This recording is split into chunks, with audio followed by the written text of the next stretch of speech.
الحمد لله المبدئ المعيد يفعل ما يشاء ويحكم ما يريد.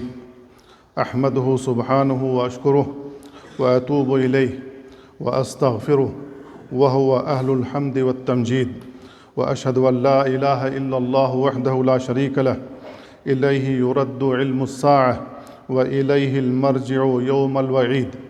وأشهد أن نبينا محمدًا عبده ورسوله صلى الله عليه وعلى آله وأصحابه وأتباعه وسلم تسليمًا كثيرًا. أما بعد، فأوصي نفسي وإياكم بتقوى الله عز وجل. اتقوا الله رحمكم الله. قال تعالى: يا قوم إنما هذه الحياة الدنيا متاع وإن الآخرة هي دار القرار. أيها الإخوة المؤمنون، جعل الله هذه الأمة آخر الأمم، وأخبرها سبحانه بأشراط الساعة، وحذر قرب يوم القيامة، فقال جل وعلا: اقتربت الساعة وانشق القمر. وأخبر جل وعلا عن أمارات اقترابها، فقال: فهل ينظرون إلا الساعة أن تأتيهم بغتة فقد جاء أشراطها. وقال تعالى: وما يدريك لعل الساعة تكون قريبا. وبين يدي الساعة عباد الله فتنة مخيفة واختبار عظيم، هي أعظم الفتن، ليس ثم فتنة حتى تقوم الساعة أكبر منها، وما من نبي إلا حذر أمته منها، ألا وهي فتنة المسيح الدجال. قال النبي صلى الله عليه وسلم: ما بعث الله من نبي إلا أنذر أمته، أنذر نوح والنبيون من بعده. رواه البخاري. وأنذر منه النبي صلى الله عليه وسلم أمته فقال: إني لأنذركموه. رواه البخاري. وكان صلى الله عليه وسلم يتعوذ في صلاته من فتنته، ويعلم أصحابه ذلك ويخبرهم عن قرب ظهوره. قال النواس بن سمعان رضي الله عنه: حتى ظنناه في طائفة النخل، أي عند النخل الذي بجانبهم. رواه مسلم. ولخروجه أمارات وعلامات، ومن علامات خروجه ألا يثمر نخل بيسان، وهي مدينة بين حوران وفلسطين، بعد أن كان يثمر. قال ياقوت الحموي رحمه الله: وقد رأيتها مرارا فلم أر فيها غير النخلتين حائلتين، أي غير مثمرتين. ومن أمارات خروجه ذهاب ماء بحيرة طبرية، والآن قل ماؤها وهو في نقصان. وأول مخرجه من حي يقال له اليهودية في مدينة أصفهان من أرض خراسان، يخرج ومعه 70,000 من يهودها، وله حرس وأعوان، وهو سريع الانتقال في الأرض، لا يترك بلدا إلا دخله، إلا مكة والمدينة. كلما أراد أن يدخل واحدة منها استقبله ملك بيده السيف يصده عنها. والدجال شاب أحمر جسيم كبير الخلقة واسع الجبهة فيه انحناء له شعر كثير مجعد، عينه كأنها عنبة طافية، أي ظاهرة عوراء، وهو أكبر خلق في هذه الدنيا. قال عليه الصلاة والسلام: ما بين خلق آدم إلى قيام الساعة خلق أكبر من الدجال. رواه مسلم. والدجال سيخرج في هذه الأمة.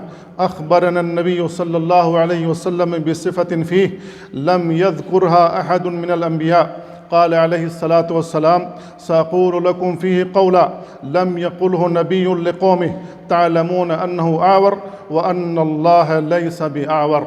رواه البخاري. وخروجه في حال خفقة من الدين وإدبار من العلم، ليتميز المؤمن من الكافر، ويتبين المسلم الموقن من الشاب المرتاب، فيدعي أنه رب العالمين، ويفتن به العباد بما يخلقه الله معه من الخوارق. ومن فتنته أن معه جنة ونارا، فناره جنة وجنته نار، ومعه نهران يجريان، أحدهما ماء أبيض والآخر نار تأجج، فمن أدرك ذلك فليأت النهر الذي يراه نارا فإنه ماء بارد كما في صحيح مسلم. ويمكث الدجال في الأرض 40 يوما، فقال صلى الله عليه وسلم: يوم كسنة، ويوم كشهر، ويوم كجمعة، وسائر أيامه كأيامكم. رواه مسلم. فإذا كثر أتباعه وعمت فتنته ينزل عيسى عليه السلام عند المنارة الشرقية بدمشق، فيلتف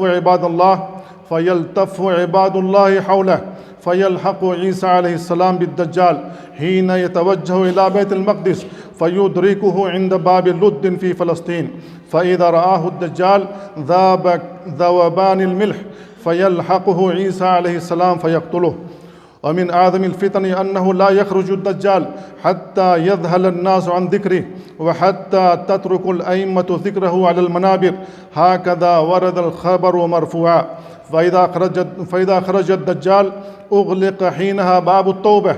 قال عليه الصلاة والسلام: 3 إذا خرجنا لا ينفع نفسا إيمانها لم تكن آمنت من قبل أو كسبت في إيمانها خيرا: طلوع الشمس من مغربها، والدجال، ودابة الأرض. رواه مسلم. ألا فاتقوا الله عباد الله، واستعيذوا بالله من الفتن ما ظهر منها وما بطن، واتقوا فتنة لا تصيبن الذين ظلموا منكم خاصة، واعلموا أن الله شديد العقاب. بارك الله لي ولكم في القرآن العظيم، ونفعني وإياكم بما فيه من الآيات والذكر الحكيم، إنه تعالى جواد كريم ملك بر رؤوف رحيم. الحمد لله وحده، والصلاة والسلام على من لا نبي بعده، وبعد. فيا أيها المسلمون، الفرار من الفتن والابتعاد عنها عصمة منها بإذن الله. فالمنهج الشرعي في التعامل مع فتنة الدجال هو منهج المؤمن في التعامل مع الفتن. قال عليه الصلاة والسلام: من سمع بالدجال فلينأ عنه، أي ليهرب، فوالله إن الرجل ليأتيه وهو يحسب أنه مؤمن فيتبعه مما يبعث به من الشبهات. رواه أبو داود. والإكثار من الدعاء بالتعوذ منه حرز وأمان. قال عليه الصلاة والسلام: إذا تشهد أحدكم أي في الصلاة فليستعذ بالله من 4، يقول: اللهم إني أعوذ بك من عذاب جهنم، ومن عذاب القبر، ومن فتنة المحيا والممات، ومن فتنة المسيح الدجال. رواه مسلم. ألا فاتقوا الله عباد الله، واعلموا أن نبيكم عليه الصلاة والسلام قال: من حفظ 10 آيات من سورة الكهف عصم من الدجال. وفي رواية أخرى: من أدركه فليقرأ فواتح سورة الكهف فإنها جواركم من فتنته.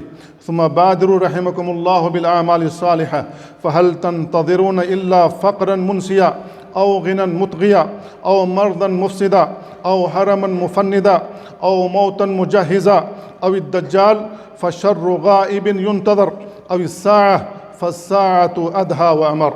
اللهم يا حي يا قيوم يا ذا الجلال والإكرام، اللهم قنا عذاب النار وعذاب القبر، ومن فتنة المحيا والممات، ومن فتنة المسيح الدجال. اللهم قنا شر الفتن ما ظهر منها وما بطن، برحمتك يا أرحم الراحمين.